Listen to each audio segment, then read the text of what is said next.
Hey, how about that? Internets, you found us. We are live. Hello. Let's hit record, play some music, and do a podcast. What do you think of that? Here we go.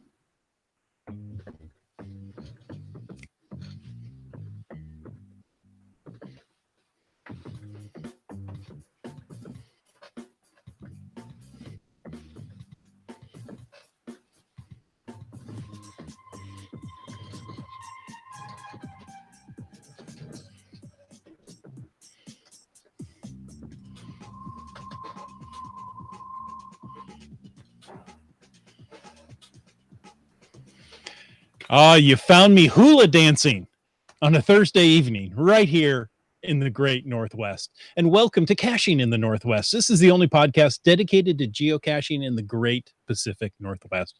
We're going to talk about caches and cachers unique to this little corner of the continent. So while you're looking in the couch cushions for lemonade money, we'll be caching in the Northwest. And we can't do that until we bring in our scripting sensei. Some say he's so sharp his wit can carve pumpkins. And others say he's more diverse than Justin Trudeau's socks. All we know is he's called Kev MacD. Hey, how you doing? Hey, thanks for joining me tonight. This is going to be a lot of fun. We are going to talk about challenge checkers. And I don't think we're talking about a board game, right? No, that would be challenge chess. No, we got challenge chess. Yes, that's for sure. Nice. Hey, a quick reminder that we appreciate the support of all of our patrons who help keep this podcast coming each and every week.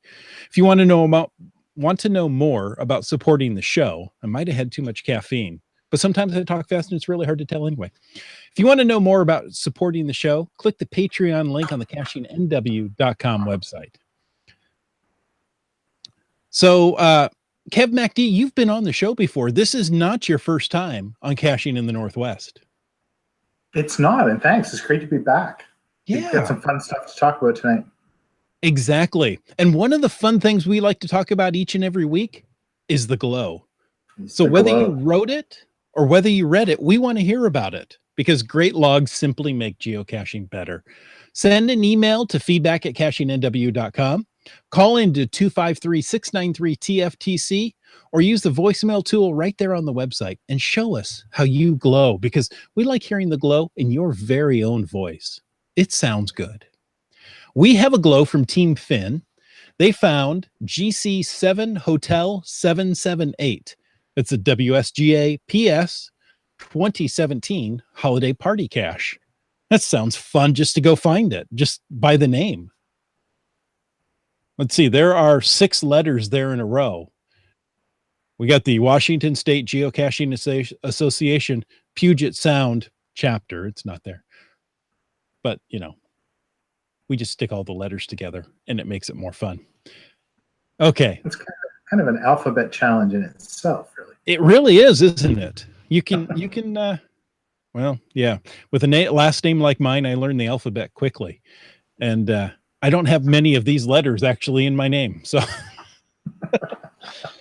anyway, Team Finn writes, as usual, we took the hard way to the cache. Parking was simple. Getting there, not so much.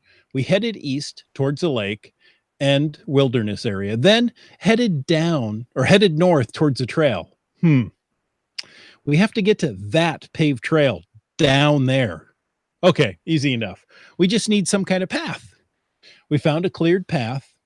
Although a little steep, it was doable. Sherpa Bob ran down, literally and very quickly. And I tossed the Team Finn geobag to him. Well, I say tossed. It was more of a direct throw. My throw was a little short and the bag ended up landing on the ground about 3 feet in front of Sherpa Bob. A lady running on the trail ran right by as this whole thing happened and made sure to tell us to be careful. I made it down, and then we made it over to ground zero. A nice quick find was waiting for us down there, so I guess it was worth it. After signing the log, we turned around and saw a very useful set of stairs. We walked them up them to discover how much of a shorter walk this would have been and how much easier a descent would have been. Oh, well, Team Finn makes their own terrain ratings. Nice. Oh, I can't tell you the number of times I've done that, bushwhacked into a cache only to find a nice trail coming out. I used to have a shirt like that, Chris. Well, Found trail on way out. Yeah. Oh, I like that. That could be the new slogan for caching in the Northwest. Found the trail on the way out. You know, I know, for me, I know the glow I'm going to send in now, and it's about finding the trail on the way out. I'll send that to you. Okay, do that. And you know what? You could be like Kev MacD and send us a glow about finding a trail on the way out or anything that you happen to come across. Now, maybe it's not even a log that you wrote, but you know, while looking for the cache, you're frustrated, you look at other logs and you come across one that makes you chuckle. Send that one to us too. We want to hear about it. Oh, found the trail on the way out. Love it. Hey, we got some feedback this week. I know you won't believe it, but we did. This one comes to us from Cachesaurus. It says, I wish to simply say thank you. I really enjoy your podcast, the pace, the content, the humor, and the hosts. Really enjoy it. So thank you, and please keep it up. Well, thank you, Cachesaurus. We appreciate you. You know, we do this just because we have fun at it. And if you enjoy it, that's great to hear. We also have a little bit of news this week. It's a busy week. Geocaching.com has a brand new trackable contest. This one is from Treasure X, which seems rather appropriate for a geocaching treasure hunt, right? Let's see. From geocaching.com/treasurex, it reads, geocaching.com will randomly choose 3,000 people to receive trackables. United States, United Kingdom, Australia, I really wish Land Monkey was here, Canada, and the Nordic countries, where actually Land Monkey is right now. Any of those countries can participate. 300 lucky participants in the U.S. will be randomly selected to also receive a Treasure X toy in the mail. Now, about the new exciting scavenger hunt toy, Treasure X. I need an echo effect when I say that. X, X, X, X. It's like X minus one, right? X, X, X, X. Search for here's the bit about the Treasure X toy. Search for real gold dipped treasure through 10 levels of adventure. Treasure X is the ultimate surprise reveal collectible with multi-layered reveal process, cool figures, and a chance to find real treasure. Rip, fizz, and chip away to reveal the layers and discover the secrets hidden within. Will you be the hero that finds the real gold, or will you end up with the booby prize? Looking at this, it looks like it's there's a figure inside a block of material. And you've got to get down, to that figure. And it sounds like there are 10 different layers to dig through. Wow. So I don't know how big this thing is to come through, or is it, something small, but it's a boy version of dolls. Yeah, well, kind of. I got my son, it was a knight, and it was in like some clay, some hardened clay. It came with a little plastic hammer that you had to break the clay away from the knight. It was a pewter knight. So you were uncovering it and chipping away. And I see this as similar. He got frustrated and wanted the real hammer just to do it in like 3 blows. And I'm like, well, that's not the whole point of this. It's to teach patience, son. And not crush the figure in. Exactly. Sledgehammer, 1 shot, we're done. Limax says that the X sounds more like Dimension X, one of my favorite radio programs, by the way. Yes. X. I haven't got, I don't remember which one came first. There was X-1 and Dimension X. And Dimension X came first. The X-1 was sort of the redo after Dimension X had gone off the air. Okay. LOL dolls. So I don't know what LOL dolls are. They're about the same thing with different layers. They're about the same size as a waffle ball or wiffle ball, says Keepers of the Cash Flow. Interesting.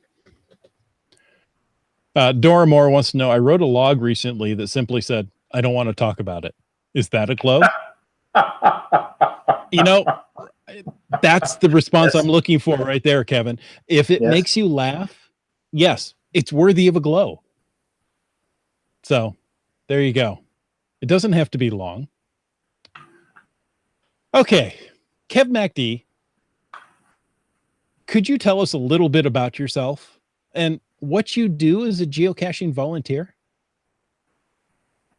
Well, as a volunteer, I do GSAC seminars. I do introduction to geocaching seminars. I've recently joined the board of the BC Geocaching Association, which I understand Caching in the Northwest is working with. So there's a number of events coming up throughout the year I'll be participating in. And I'm a Project GC challenge checker author. So I participate in the community by helping write challenge checkers. Nice. And we're not talking like, king me and jump the, we already made that no, joke, right? no, not checkers, not chess either. So no rooking. So it's not like speed checkers. That's a challenge checker. Yeah, a little bit different. Challenge caches, right? So a cache that you not only have to find, but that you have to fulfill the requirements for before you can log. And that can be quite simple. Probably the most commonly known ones, people talk about Jasmer or the 365 Streak Challenge, or they talk about Fizzy.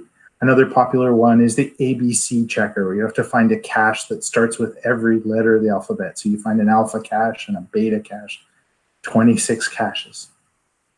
Now, it can be quite a job. Yeah. Trying to figure out if you qualify. And I know there are people that specifically put out a cache that starts with the letter X. It could be, X-1 or X dimension. Since we threw that out, I know I turned it around, but we have to have the letter X to start it off with. And so I actually have three caches that are X, Y, and Z, which is the Canadian version of Z after exchange. After exchange. Oh, I love it. And I created those three caches just so people could do their ABC challenges or help them along. So do you see that you get more fines on those caches because of the challenge involved with them? A lot of the logs seem to say so. Like, wow, This was great. 3 difficult letters to find sometimes for the first letter of a cache, and all together on the same little trail. I was going to say, what if we did a power trail of 26 caches? If kind we of takes did, the fun out of it, right? Yeah, and unfortunately, in the new world and the new challenge rules world, you can't create a challenge based on the name of a cache anymore. Oh, and just thanks to Brian Lang, for the help with that. I was checking with him this afternoon. Yeah, that's definitely out. Interesting. So, what kind of geocaches do you prefer to find? Since you do challenge checkers, is that primarily what you're looking for, kind of the puzzles and the challenges? Oh, I love puzzles. Always been sort of a favorite of mine. The puzzles, great winter activity, great, wake up at 1 o'clock in the morning, can't sleep activity. Love doing puzzles. Recently, GeoArt has been a lot of fun. I did my entire Hidden Creatures based on GeoArt. Really? So Magic Hat series and a Treble Clef series. 80 some odd caches in the one and 25 caches in the other, and went from Bigfoot to World Turtle in a day and a half. That's amazing. And I appreciate the GeoArt artist Is that the correct term? Yeah, sure. Why not? Geo-artist? I feel like I'm repeating. Geo-artist. Yeah. That, I've worked on a piece of geo-art. It's a lot of work. exactly. Now, did you lay it out in a grid to get the spacing just right, or did you just kind of freehand your geocache locations? Yeah, freehand. Okay. Put them on Google Maps, actually, and then pulled the coordinates from there. There you go. Yeah. And so when you're doing something like that, we're getting off topic. I realize that. Sorry. But we're only going to do this quickly, and then we're going to move on. When you're doing something like that, do you just look for a big empty space and then put the coordinates back, the found coordinates, where you want to put the hides? Yeah. There's a requirement that the physical cache not be more than a certain distance from where the icon goes. So you kind of got to do some juggling. You have to find some trails that, I guess it depends how many icons your art has. If you're doing the letter I, you probably only need 4 caches. But a lot of geo art has 25, 30, 50, 60, 80 caches, and the finals all have to be within a certain distance of the icon. And that's the challenge, is making sure that the icons that are the furthest left are associated with the caches that are the furthest left, and making sure that all the distances don't exceed. So there's a lot of time spent just doing that juggling. Brian Lang throw in there says a certain distance is 2 miles or 3.2 kilometers. There we go. I couldn't remember the exact number. Thanks, research department. Exactly. Thank you, research department. I was pretty sure it was 2 miles, but I want to say that's relatively recent in the whole, history of geocaching. It used to be that you could do a challenge and put it wherever. But yeah, it is relatively recent in the last 4 years or so that caches have to have, they have to be within a certain distance of each other. I believe, and we can ask the research department here as well, that it's even a little less lenient for GeoArt than it is for, say, a puzzle. Well, apparently I'm wrong, because the 2 mile limit has been in place for well over 10 years. There we go. Which is, just about half of the time that geocaching's been around. So there we go. And, thanks again, research department. And I don't do math well, so no, I actually do math well. So 18 years it's been around, 10 of those at least. But okay, that's enough. Let's get back on topic. We don't have Land Monkey pulling us back in. All right. So I'm going to have to play Land Monkey tonight. No, you should. I Land Monkeyed you. I did the Land Monkey introduction for you. Chris, focus. Back on topic. Oh, you're good. I like this. Okay. So this whole show, we're focusing on challenge checkers. Can you tell us what a challenge checker is? Yeah, we were talking about challenges where you have to find the cache, but you also have to meet the requirements, and you have a certain number of caches that you have to find. Sometimes it's 365 caches in a row. Manually, that can be a big job. It can be a big job for the cacher to go back through their logs and figure out if they've got all their fizzy or their jasmine, but also for the cache owner who may want to verify that you're not just pulling one over. And you got to go back through all their logs. So challenge checker, this happened when challenge caches went kind of offline for a period. They came back. The guidelines have been changed. You must now have a web-based challenge checker. In fact, a computer program that will do it for you so that the cacher and the cache owner can verify it. Project GC is the one that's mentioned in the requirements, in the guidelines. It allows you to basically put in the GC code of a challenge and the name of a geocacher, and it will come back and say, yes, you qualify, no, you don't qualify. Typically, it will tell you a little bit about which caches it used to determine you did qualify, and it would also point out if there's some gaps. So anybody should be able to go in there and do that, pull up a challenge cache, and put in a name and say, yes, I do qualify, or no, I don't. And it's really nice because, of course, you want to put in your name first. But say you and I are going to go out caching and we're going to go hit, I'm going to pull up the challenge bear. You mentioned GeoArt. There's the whole a whole bear. Is it in Kamloops? It's a bear chasing a stick man. Yeah. Up in that Where is area. that? I've forgotten. I believe that is Kamloops. The research department will pop Yeah, in here in a moment I and tell seem us. I seem to remember Kamloops. So we want to go and hit that in one day, and it's really nice that Kelowna. Kelowna. Thanks, Keats. Thank you. I could put in my name, I can put in your name and say, hey, look it, we qualify for all these. Let's go get them. Perfect. So you don't have to do it just for your own name. You can do it for anybody else that you're going out with. That you're going out with, or if you have a challenge cache, you can now make sure that the people logging it qualify for it. That's right. And I've used those several times on Project GC. It's really nice for the Delorum map pages that I'm kind of working on now, or there's Know Your Local Cacher is one that I've gone and checked on. Find, I think it's 3 different types of caches from 3 different hiders.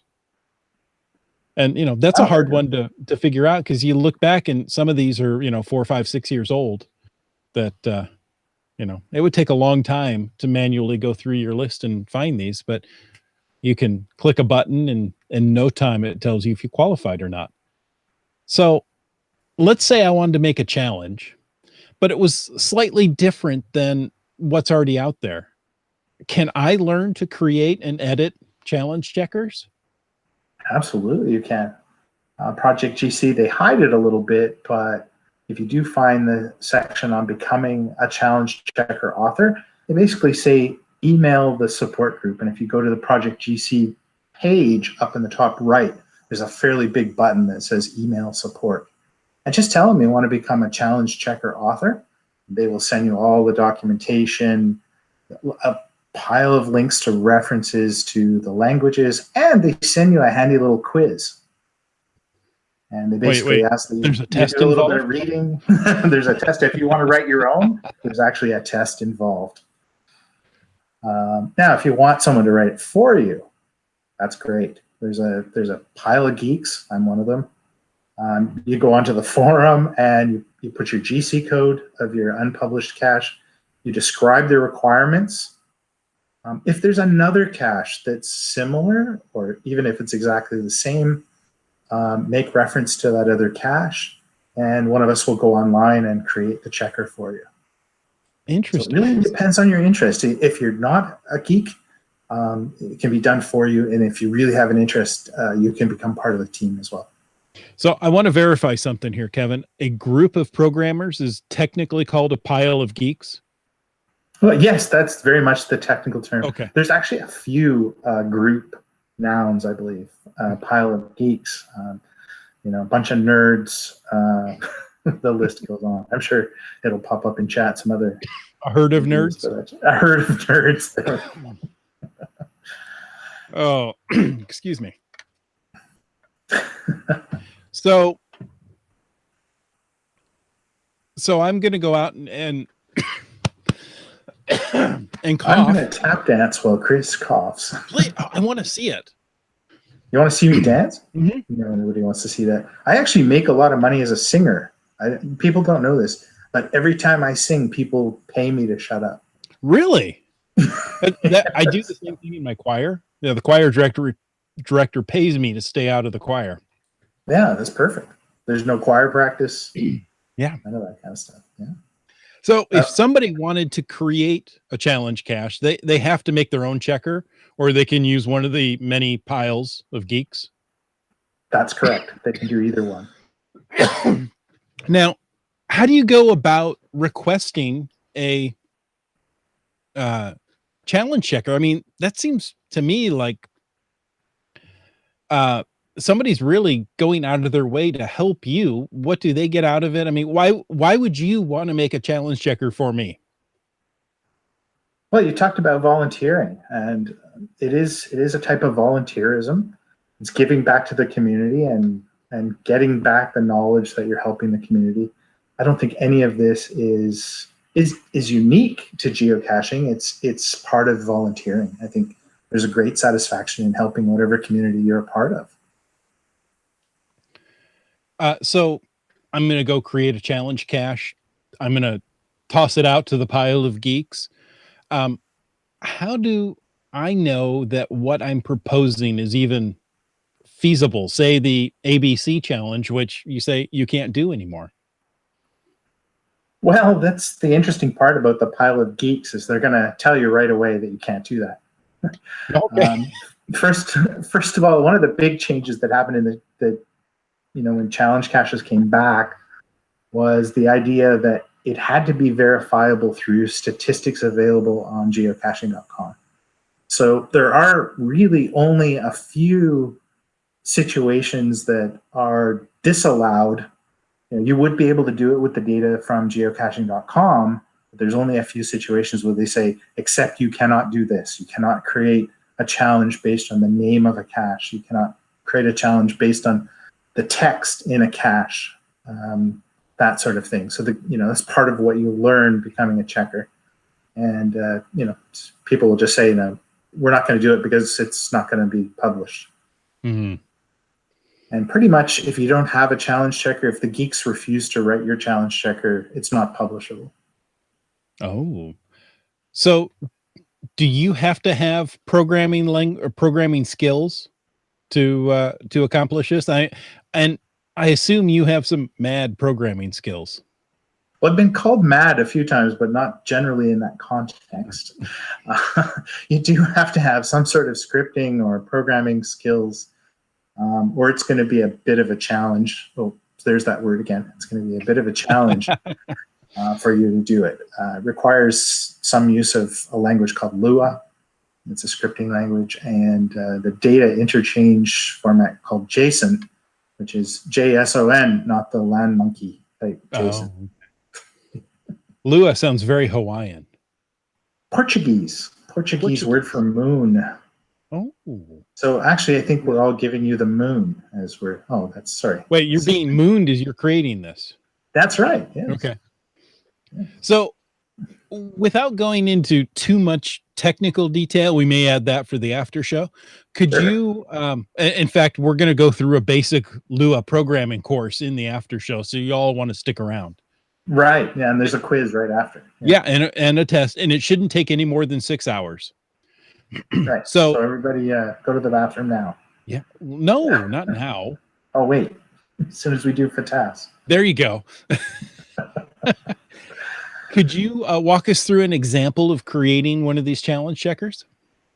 Sure. So a challenge checker has two parts to it. It has a script and it has a tag.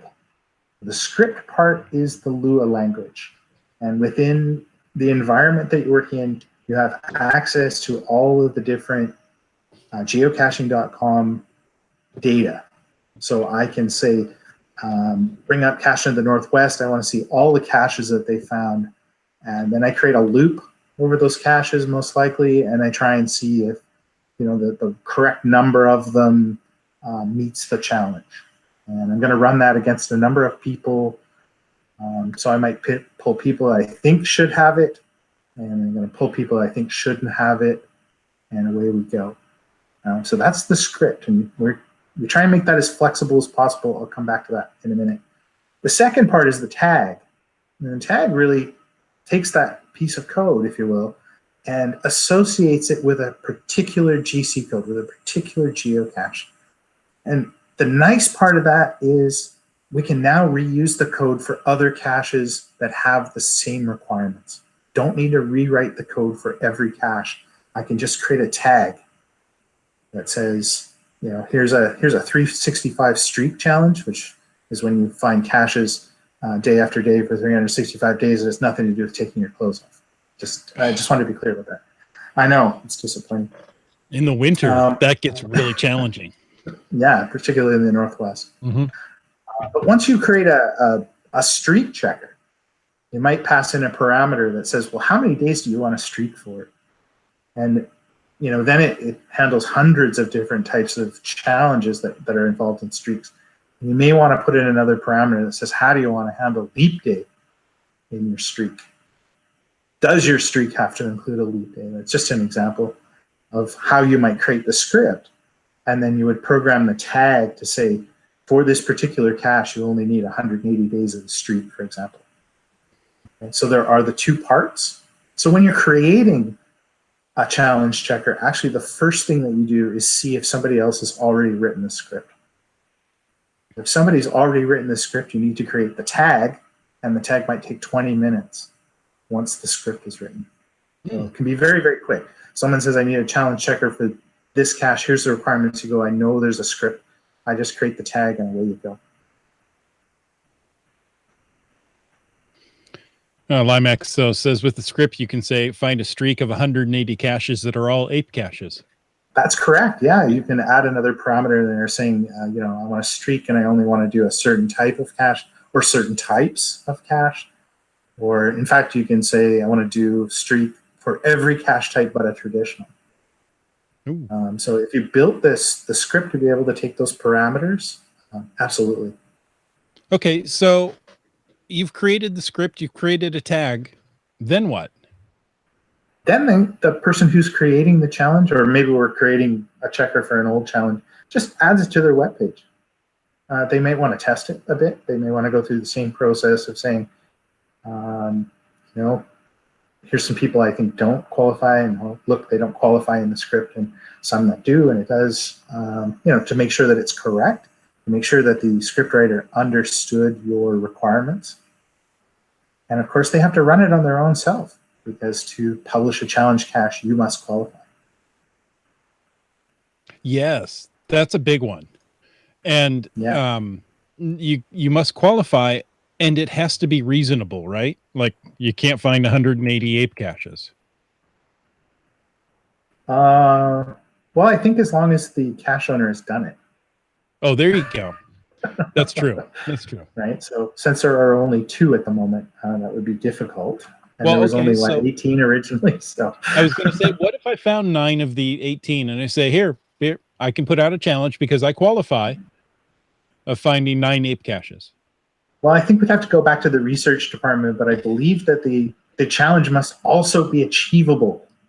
So if there are only 2 and you must find 9, technically you would be able to write the script and make the checker out of it. But you know, you're going back to the basics of you can't publish a challenge that nobody new can qualify for. And that's an important part as well. You must be able to start caching today and be able to qualify for a challenge. There you go. That's what I was looking for. Okay. Well, great. So I think I should do one of a streak of, well, what's my biggest streak? Like 13 days. So put out a challenge. If anybody's cached more than 13 days in a row, they can go find this. There you go. Or, you know, you could do something like a streak of Wednesdays. Still waiting for a challenge cache like that. Like, how many Wednesdays in a row have you have you got a streak for? There's a whole new idea. Yeah. So, and that's easy enough to find in your geocaching stats because it's a fine date. So you can work with that. Yes. Interesting. What other interesting ideas have you come up with? For geocache challenges? Oh, I don't. You know, there's definitely some alternates out there. You hear about double fizzy and triple fizzy, that sort of thing. Again, the script, you would just say, how many times do you have to do fizzy before you qualify? Well, if you're dealing with rock chalk, what is he, 20 or 30 times fizzy? It doesn't count if you cache the same cache twice, though, isn't it? Like, oh, rock chalk, he'll go back and he'll go out and find caches again just for the fun of it. Yeah. He is quite the caching machine, though. But yeah, there you go. Here recently, as a matter of fact, I was up here in Vancouver not long ago, caching and logging some of my caches, which was kind of fun. Nice. But, so yeah, there's I see in the chat that there are a whole pile of challenges popping up or about to pop up. Yes, is it Hayek? That's retired. Hayek, yeah. Mm-hmm. One of the local cachers, quite prolific, is sort of half retiring from caching for various reasons, and a lot of his caches are up for adoption, and Hayek took a bunch of them and is turning them into challenges, so they're going to become challenge central up there. Nice. Now it's up to the cache owner to determine if the finder has met the qualifications for the challenge cache, correct? Yes, that's correct. The cache owner needs to verify that. Often the requirements are you have to post a list of the caches that you use to qualify, or you have to create a list. If you're a premium geocacher, you can create a list of all of those. Those are common requirements. I think that might drop off now, though. That was a way of getting the cacher to do the homework. But again, Project GC, most of the scripts will output the caches that are used, so copy and paste. Yeah, exactly. And that is so much easier. And I believe also when you run Project GC and it outputs, it also includes a link back to that challenge checker. So if you copy that, put it in your log, the next person coming along can say, oh, I can go use this. And it creates a handy tool for the next cache finder to use, or, pointer for the next cache finder to use to go see if they qualify. And that's an interesting point that you bring up. The cache owner should probably put that link on their cache page, but the cache owner isn't the only one that can create or request a checker, particularly with obviously challenges that existed before the rule change. Anybody can say, will you create a checker for this challenge? And the cache owner may not add it to their page. So that's great to have that link where people can go back and use the challenge checker. And well, say, yeah. I'm thinking of the older, I don't know, I don't want to use the term grandfathered challenges, but the existing challenges that were in place before Project GC was the requirement. There were some that may or may not have had a checker, and perhaps checkers have come out since the cache was published, and so you've got things like that where I've went through and looked and go, I have no idea if I qualify, but looking through the logs, I go, oh, well, there's a link to a Project GC. There's a link to it. I'm going to go find it. Yeah. And the research department is Brian once again saying you do not have to post your qualifications for challenge caches anymore because the requirement that there be a challenge checker is built in. So if anybody questions, they just go to the challenge checker and verify. So, there you absolutely. go. But again, the older ones often don't have a challenge checker, and they still have the requirement that you must post the caches. So, right. And those ones, I think, properly would be called grandfathered. IHAM is suggesting pre-prohibition challenges. Oh, there we go. So different types of alcohol you've consumed while caching. Pre-prohibition, yeah. Yeah.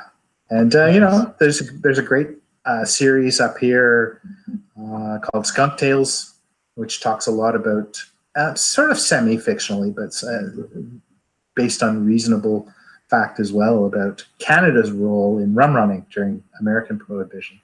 Oh, interesting. There you go. Yeah. Takes you down into the tunnels underground. Ooh. The underground tunnels across the border, which it would bring in the rum? And that would be the idea, where you could load the rum onto the ships or get them off the ships without people inspecting the cargo. And of course, somebody's got to bring up Sea Hag. Thanks for that. Thanks. Sea Hag won. How many years has it been? 3.5. It's not been found. Is that one of the caches on that challenge? It's not a challenge. It's just a series. Okay. But yes, it is, and it's been out for 3.5 years, I believe. And it's not far. It's not like the last one I think we were talking about where the crew hiked for 12 hours to find it. This is in the city on a shoreline.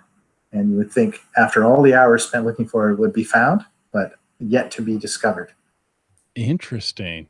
There you go. It reminds me of during Gigastock, there was a geocache. It was just an evil nano on a tree. And, it hadn't been found in, I want to say 3.5 years. And, you get enough hands going over that tree, eventually somebody's going to find it. So when we were there had to be 20 or more people trying to find it. It was just kind of like a duct tape envelope pushed between the bark. Yep. You know the kind that you mean. Yeah. And this must be something like that. Three Hams and a Rose in chat says he spent 11 hours looking for sea hag. I know personally I spent over 8.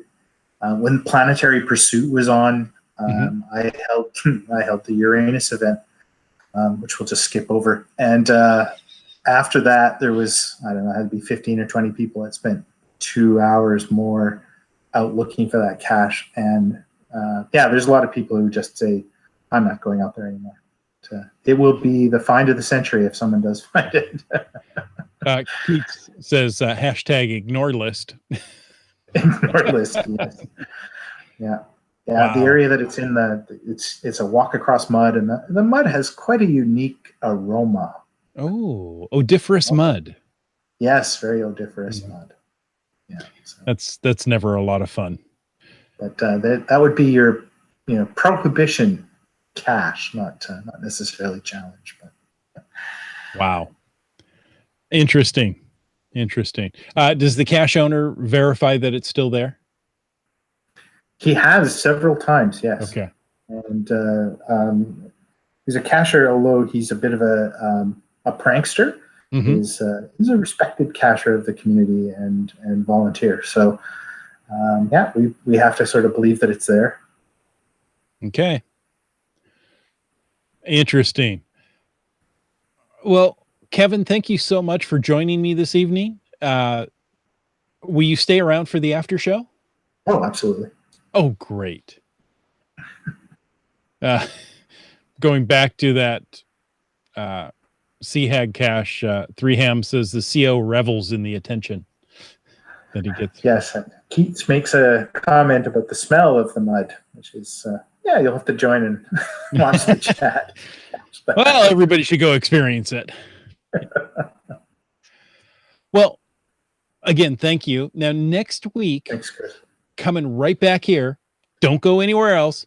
We're going to have a Baltic Cruise geocaching adventure recap with none other than the Traveling Land Monkeys. No. Apparently they're going to be here. I have it on good word that they're coming back. After they probably found 1,000 caches in each country, just, because that's what they do. And then the week after that, that's August 2nd, is Getting Started. That's a series we're doing on helping new cachers get going in geocaching. And we're going to talk about grandfathered caches, such as virtuals and webcams. You're going to want to listen to that one. But we also want to thank our faithful Denali level supporters. That's Bounce Bounce, Team Squirrel, Limax, and World Caching. If you want to know more about supporting the show, click the Patreon link on the CachingNW.com website. And we want to thank all levels of supporters. That's B Pendragon, Broncos Fan for Life, Sprouter, Camp Clan, Tick Magnet, Kev MacD, Subway Mark, Dora Moore, Dune Buddy, Kid Vegas 19, GeoNav Pros, Wino Seattle, Ackerdoc, OBX Geek, Billy Robson, G Niece, Antaeus, Keats 94, Curiosity Girl, Trexer 0, and a brand new one just this week is MC3 Cats. So, Kevin, if people wanted to stalk you online and perhaps get tips on creating challenge checkers and how to do great gadget caches, how can they find you? My caching profile, Kev_MacD, or you can email me at kevin@geekfrog.ca. A geek frog. Kind of like leapfrog, but geekier than that. Oh, much geekier than leapfrog. Hey, you can always follow me at CachingNW on Facebook or Twitter, or head on over to CachingNW.com/host, read the bios, and find a couple of links that I just mentioned and some secret ones that we don't tell anybody else about. But most of all, we want to say thank you for taking the time to listen to this episode of Caching in the Northwest. Don't forget that you can be part of the show. You can call 253-693-TFTC, leave a comment, ask a question, help us with a challenge checker any time of the day or night. And of course, you can always email us at feedback@cachingnw.com.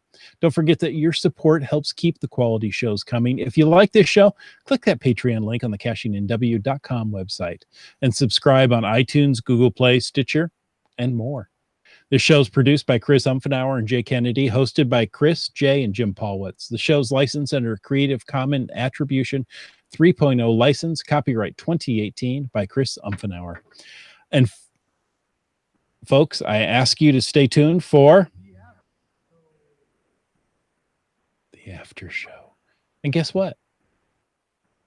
We're officially in the after show. X. That's what you want to hear, isn't it? Oh, I just I had gone through X-1. That was the first one I came across. I had gone through all those shows, so I had to go out and find was it just this week? Yeah. A new old time radio sci-fi series. And I haven't started it yet, but it has Dimension X and it has a couple of others. So what are these recordings, or is this a radio station? Or? It's a podcast of the old recordings. Yeah. Yeah. I was lucky when I purchased my vehicle. I got Sirius radio, satellite radio in my car, and there's a whole station that just does old time radio. Oh, nice. Yeah. Oh, it's Dragnet and all the old shows. The Green Hornet. It's amazing. Dimension X, X-1. That's all it says. Theater 5.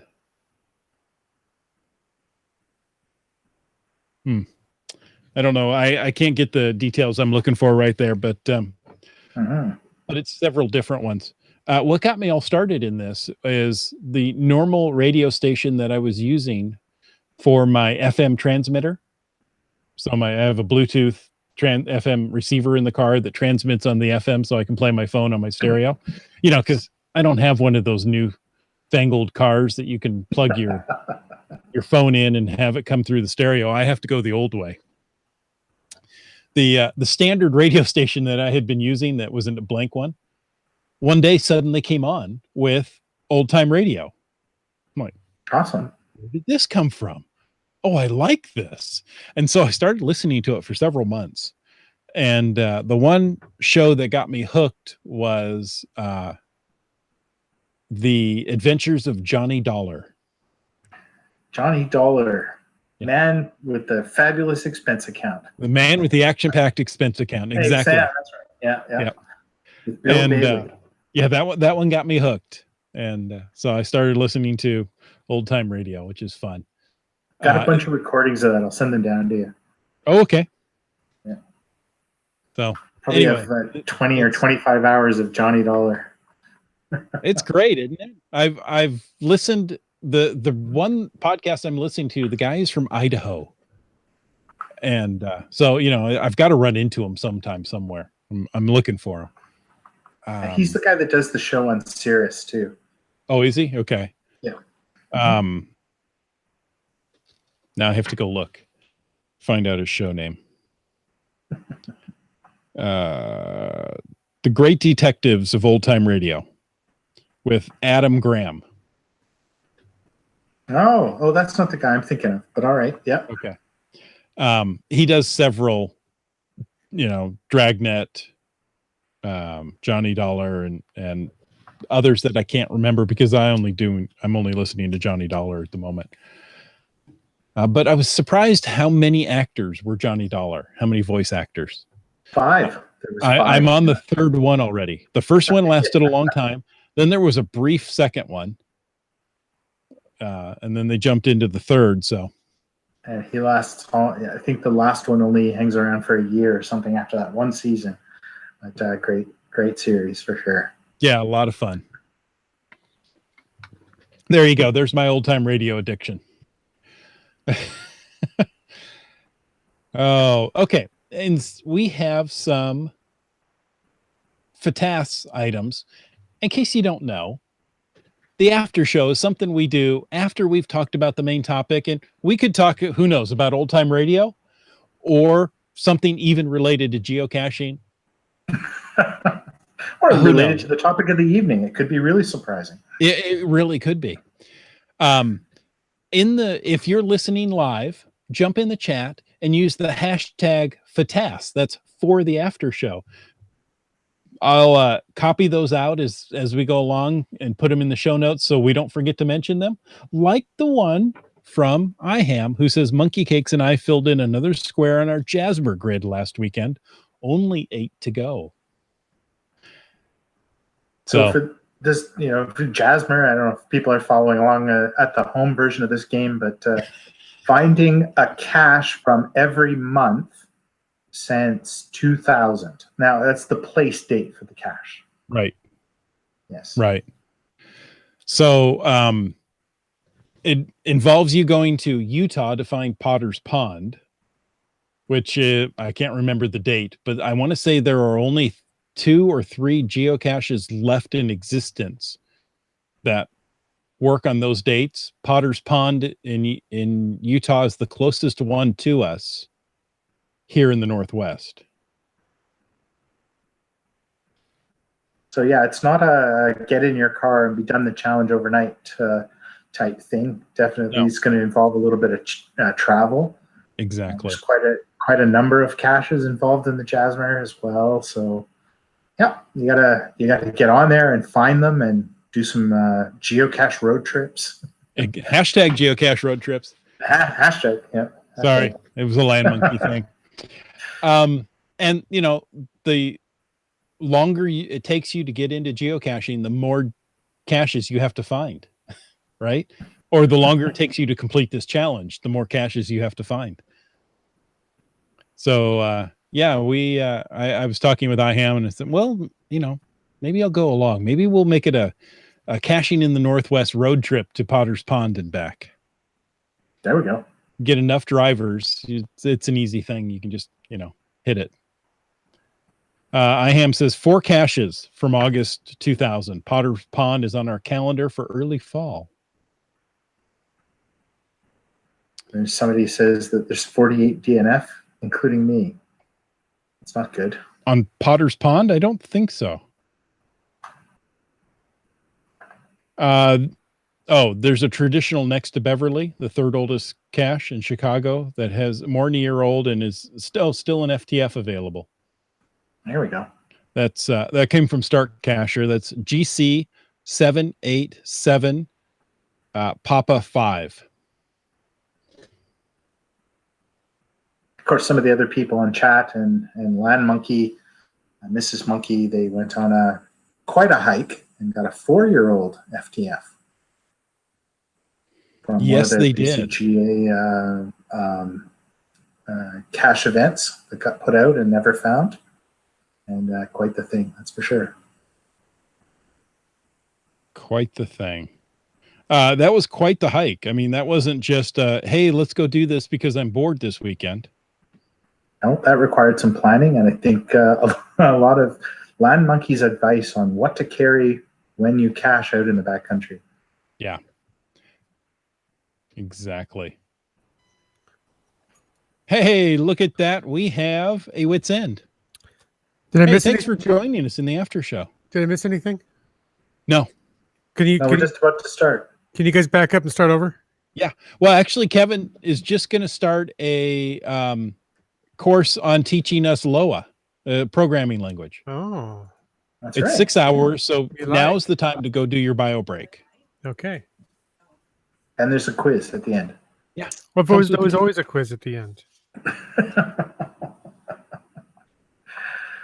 Hang on, I'm glad you could join us. That's awesome. Oh, Monkey Cake says they already have their plane tickets to Utah. They're not driving. No, surprise. Oh, yeah. Why would they fly to Utah? Geocachers behind you.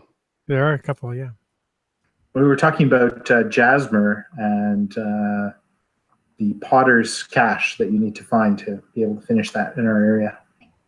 Oh, yeah. I do remember IHAM talking about trying to get that one. They've already got plane tickets to go to Utah in the Okay. fall. You can drive there, you know. That's what I was thinking. You I can was walk thinking, there if you have time, but who has that kind of time? Well, apparently there's a young man. I don't remember where. I don't know if they said where. His car broke down. It was a 45-minute drive to work. And he said, well, I still got to get to work. So he popped up his cell phone and found out it was a 7-hour walk and walked to work that day.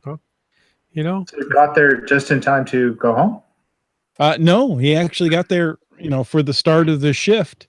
And his boss found out that, his car broke down and he walked. His boss gave him his car.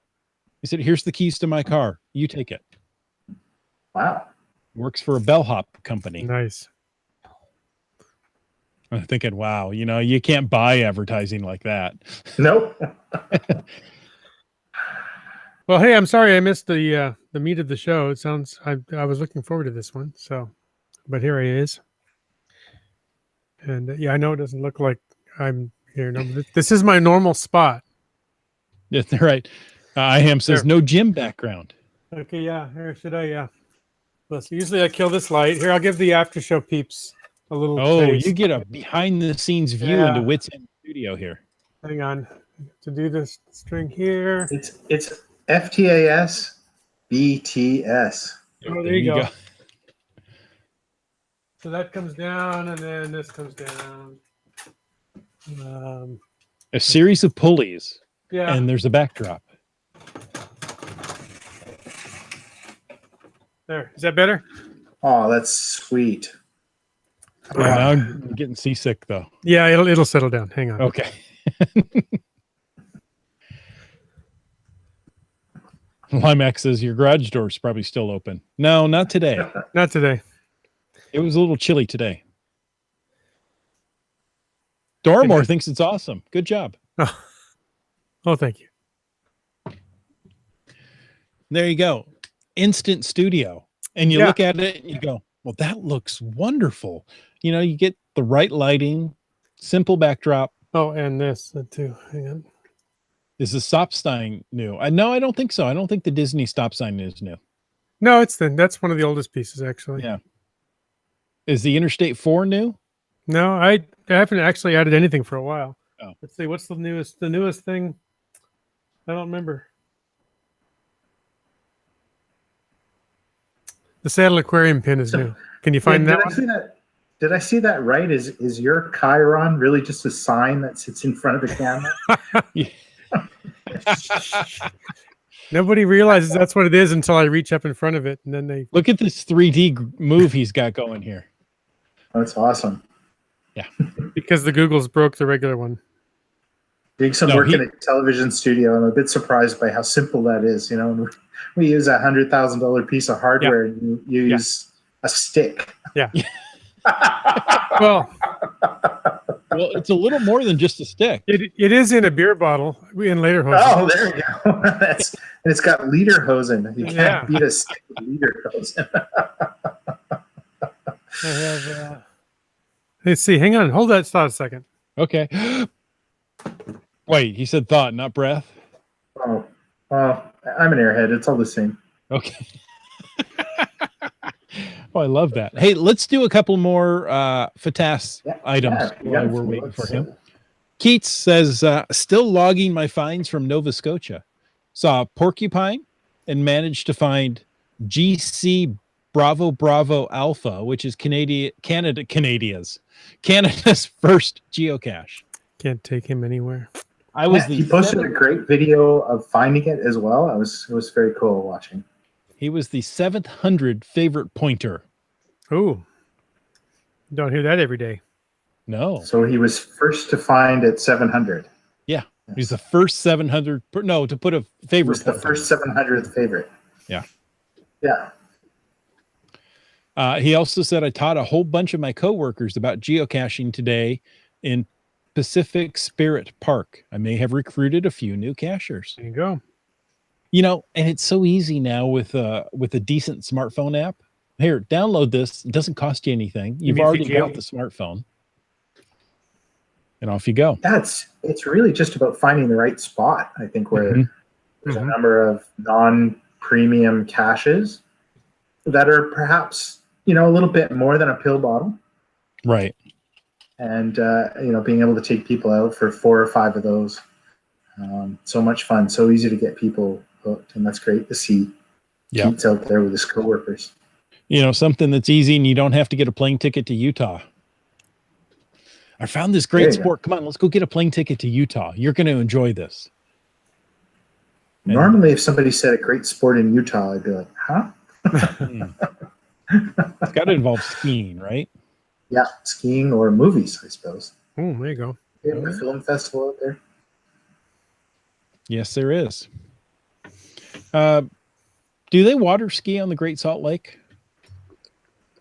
I don't know, but I you know, dinosaur hunting, that's almost like geocaching.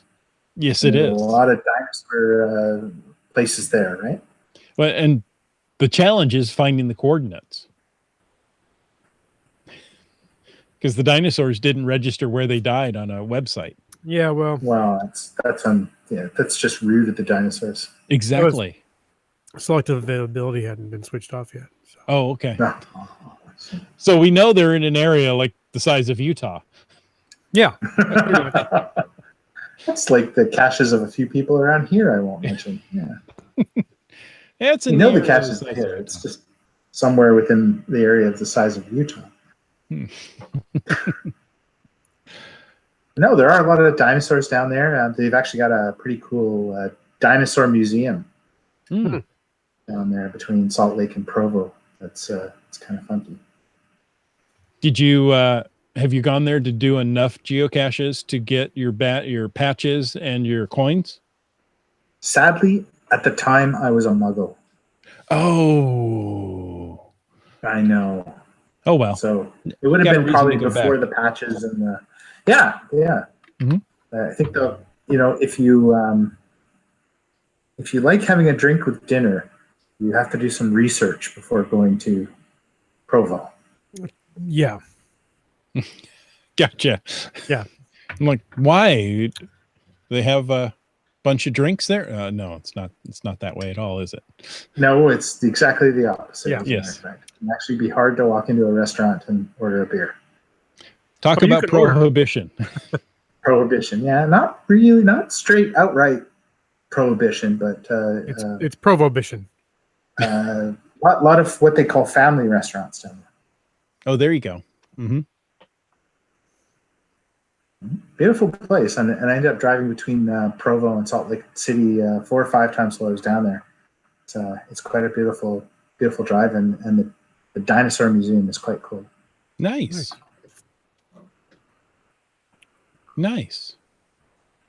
Okay, so you mentioned my stand here in the Lederhosen. These are still new in package. These are my wind-up hopping Lederhosen. So there we go. That looks like you on the cover. Pretty much. Yeah, here he is in the back. Oh, that is definitely you. Yeah. I'm Prost der Lederhosen. Prosit. So there you go. My German is not so good. It's not quite the yodeling pickle. That's over there too, but I'll spare you that tonight. Deutsch. Oh, the yodeling pickle. Yeah. That's a very German thing. And it doesn't have to be. German or Austrian. Let's not go there.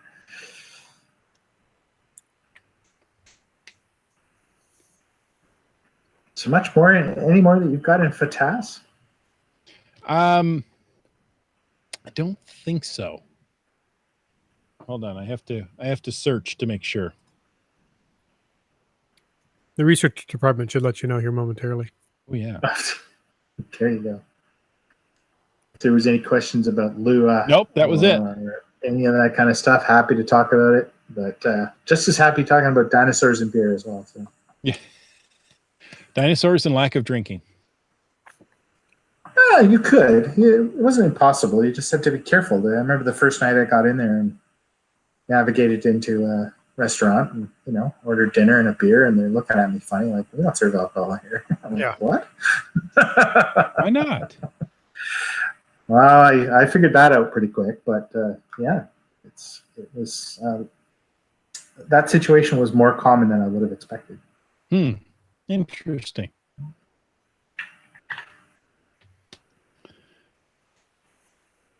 Well, Wits End, you just joined us, but I think it's time to close this episode. We've reached 10 o'clock local time, and any later, I turn into a pumpkin.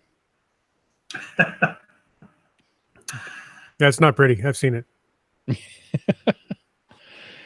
So, yeah, folks, I know it was brief, but I'm glad I could at least pop in. So we are very thankful to have you. You're welcome anytime. And Kevin, thank you again for coming on. We didn't get to the Loa class, but stay tuned. Maybe we'll do that the next after show. Yeah, absolutely. Yeah. I'll come up with a better quiz. Oh, there you go. Until next week, get out and get caching in the Northwest. Thanks, everybody. Good night.